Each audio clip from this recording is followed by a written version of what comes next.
Brian O'Boyle. Thanks very much. I mean, the first point is, I'm also very aware that this can seem quite, a difficult thing to chart your way through, because it seems like the no side get up and say something, and as Claire said, it's diametrically opposed to what the yes side say. But I just want to draw people's attention to a few points. The first thing is, what the yes side tend to do is try and make this into quite a technical idea, Whether you're on the left or the right, it's not really an issue. It's about balancing budgets, and balancing budgets, anyone would like to balance their budgets. And so they try and diffuse the political aspects of the treaty and make it into a technical argument. That's the first thing. And the second thing is they try and say, we're aware that everybody knows that this couldn't be the full solution to the Eurozone crisis, but we think it's part of the solution to the Eurozone crisis. But I just want to reflect very quickly on the first point that Sean made, because he said he spoke to ISME and to IBEC and the IFA. Basically, he spoke to Establishment Ireland. That's who he spoke to. And funny enough, they said, keep bailing out the establishment. That's basically how it works. And so that was the first issue.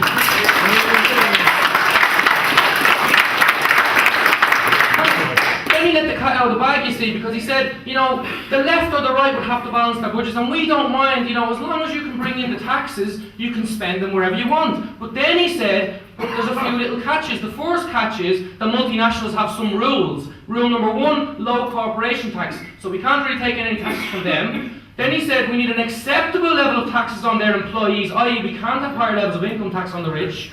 And he also said we need access from the economic movers and shakers to the political class. Well, I mean, that's basically letting the cat out of the bag, isn't it? That this is highly, highly political stuff. It's not just a technical analysis. So let me give a few points about why I think you should say no.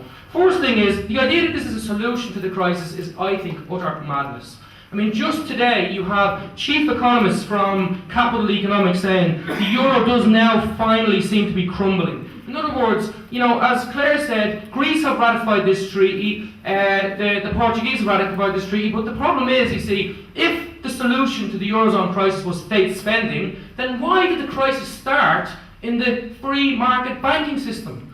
Everybody knows that the crisis emerged in the banking system. It then fed into investment, private sector investment, and jobs. We have a jobs crisis, we have an investment crisis, and we have a banking crisis. That's an ongoing issue that everybody knows. But yet not one word are we asked about. As citizens of Europe, are we asked, do we want to have more regulation on the banks? I would like to say yes to that. Do we want more control over our own economy? I would like to say yes to that. But we're not given any of these controls. What we're told is, trust us, put into law things which actually go against democratic accountability, and eventually we'll come back with some genie out of the bottle which will give you growth.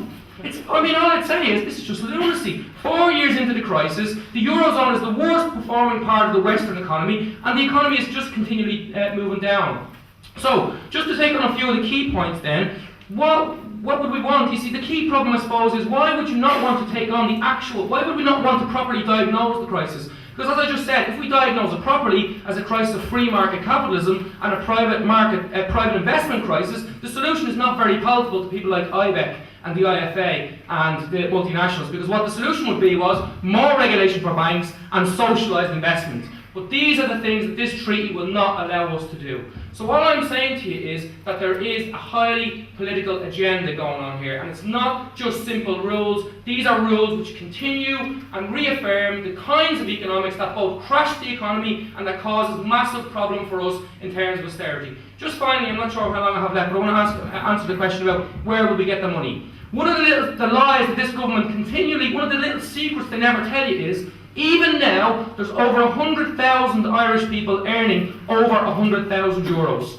There is over 20 billion euros in income going to the top 2 or 3% of income holders in this country. And what I'm saying is, if we have a proper democratic society and a proper grown-up debate, if we know that 1 in 5 children is now going to school hungry, if we know that we're in serious problem in terms of our schools, our hospitals and our welfare system, we need to have a debate which does not continually ask us to go back and bow down to the markets. Why do we keep on saying, we've agreed to bow down to the markets, we've agreed to borrow more? Why aren't we asking ourselves the questions, why don't we control the markets rather than the markets controlling us? If we want to control our society, say no.